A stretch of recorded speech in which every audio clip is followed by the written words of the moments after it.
Welcome to Comicphiles with me, the brand new host of the show this week, Mr. Danny Kelly, otherwise known as the MVP of the arcade.ie, alright? Yeah, I gave myself that moniker.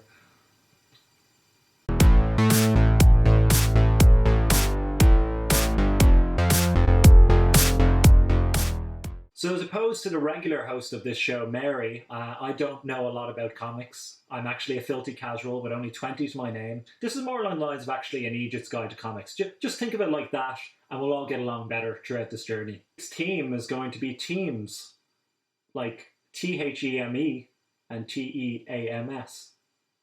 Team, like A-team. Just think A-team, like 3 teams. 3 groups, that's it. So we'll start off with all new, all different Avengers, which kicked off in a very clever fashion when they had a little poke at Steve Rogers. You see, Samuel Wilson is the brand new Captain America, and what he can do is he can fly. The first thing he does in this is fly in and save the day, something that Steve Rogers cannot do. So I think that was intentional, and I think they were doing that because they were saying, hey, this is a different Captain America, and guess what?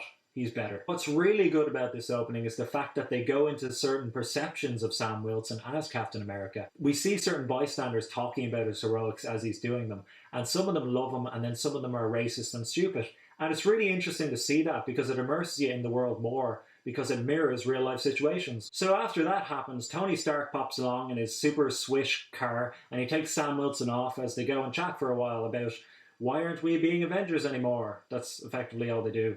Sam and Tony have their little bromance moment, and we cut to our main 2 villains. So the first guy is like this mystic green magical guy who owns Stark Industries for some reason. I don't know what's going on there. And the other bloke is like this Chitauri brute who's had scuffles with Nova in the past, and he seems pretty mad about that.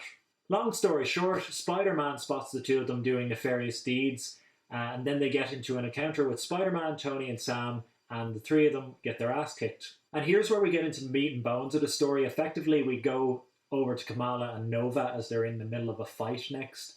And Kamala and Nova are 2 people who are just fledgling superheroes, and they're both very awkward. And the chemistry of these 2 characters is really great. It's very humorous, and it really brings some life to this comic. If they don't focus on these 2 in particular, I would see this being not a worthy purchase, personally. That was all in the first issue. It was really by the books, and there was nothing too ambitious in it other than some of the racial dialogue that it raised. I wouldn't say anything here is worthy of coming back other than the Kamala and Nova relationship that they're forming. It's either going to be a romance or a bromance. Either way, more of those characters and I'll buy the next issue. That's all I've got to say about that. And next we're going to be talking about the Ultimates, which started off with this guy, Dr. Adam Brashear, aka Blue Marvel, as he's talking about the world's most boring topic, neutronium. Don't know what neutronium is? Don't worry, they go into explicit detail at what neutronium is. 3 pages devoted to this substance that could have been explained in 2 panels. That's all the context we were given for the first few pages. Then we cut to Black Panther, who's back on Earth, and he's at the Triskelion, which is also gone into explicit detail about. The actual plot that's going on here is that Black Panther is on Earth and he's forming a merger between America and Wakanda. Simultaneously with that, we've got Captain Marvel and Blue Marvel. They're off-world.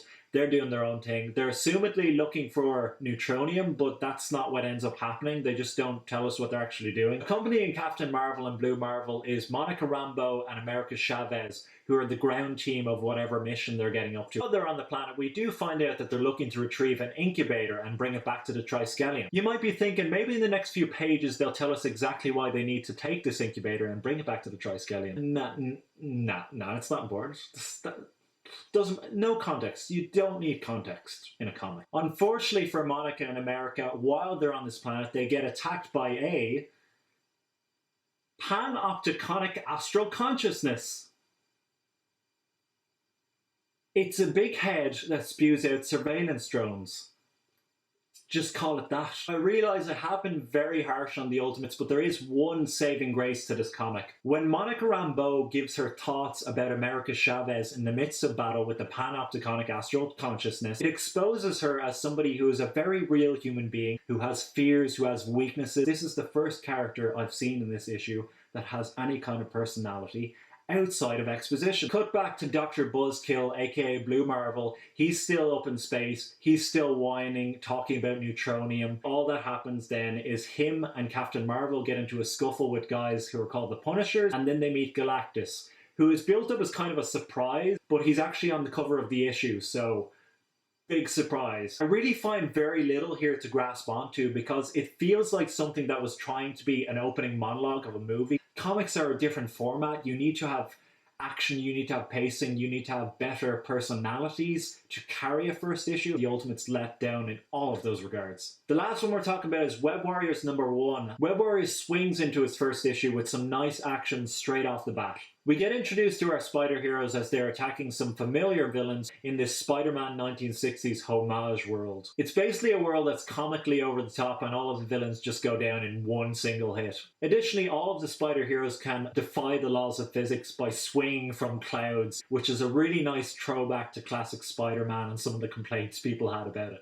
Following on from the 1960s world, we actually get the plot of Web Warriors in maybe 2 speech bubbles in the next 2 pages. These people are traveling through different universes to help worlds that do not have Spider-Men and women in them. They are protecting people who cannot protect themselves anymore. Our main protagonists of this story are Spider-Gwen and Mayday Parker, who are just chilling after doing some heroing, and they're sitting down to a nice taco in a neo-Egyptian world that looks about as cool as you would imagine it would. A quick lunch is interrupted when Electro is stealing from a pyramid, which is apparently a bank in this world. That's kind of clever. The two have a handle on the fight until Electros from different universes appear and actually take them down, and then take Spider-Gwen away. Meanwhile, while this is going on, we cut to a different story with this girl known as the Lady Spider. She's chasing down the thief known as Black Cat, but Black Cat has something else in mind. Which sounds very familiar, I know, but she actually lives in a pseudo-steampunk world, which really adds a lot of depth to the aesthetic that they can do. The issue ends right here. Web Warriors #1 was really fun and exciting, and it was everything you would want in a first issue.